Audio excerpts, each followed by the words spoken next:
Anyways, here was my reply back on their Facebook. Well, we'll start with the screenshot on theirs so you can see that, yeah, I did. I did put it on theirs. They deleted it. They kicked me off their Facebook. Okay. In reply to them, I wrote, Dear Center Support, ... I don't need you ladies or anyone else to police the language I use from my lived experience. I made a very heartfelt text to ... about my concerns. I am supposed to accept without question the thought of vulnerable, intellectually disabled adults, clients, going to strip clubs with your employees. My son shared your public reply to my private text on his Facebook wall to the world. That's not keeping things discreet. You most definitely were encouraging everybody to look into strip club party night and making it sound extremely fun. Go read your original Facebook post.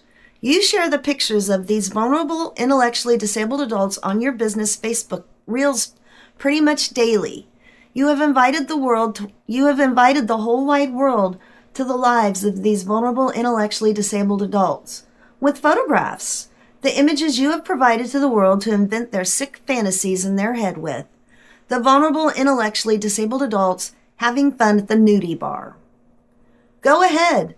Use your professionally trained definition, intellectually disabled. But you know, and I know, we all know what it means. You are wrong about so many things. First of all, your exact job is to decide what is appropriate for these vulnerable, intellectually disabled adults. That's what you're paid for, their safety, and that includes safety of their minds. I would like to ask,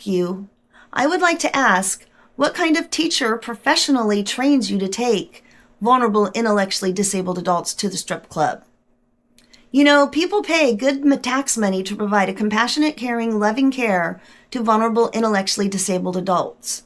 How many people do you think are happy to work 8 hours a day, 40 hours a week, so that you can get paid to take vulnerable, intellectually disabled adults to the titty bar? To see with my very eyes the comments on your worker XXX ... Facebook post. His friend knows of the office, a place where they have lots of ass in the face. People were laughing on his post. What do you suppose they were laughing about? ... was just about as proud as a peacock talking about vulnerably, intellectually delayed adults. That was quite horrifying for me to see, but it tells me I'm not wrong in how I feel. Laughing and making fun of the vulnerable, intellectually disabled adult strip club clients. I am a mother, not just some paid caregiver that has to follow your sick, evil rule book. I will make sure that everybody in the world will know that you think taking vulnerable, intellectually delayed adults to strip clubs and dive bars, and I didn't finish it. I was going to say, is a good thing. Not to mention the way you have treated your client's mother.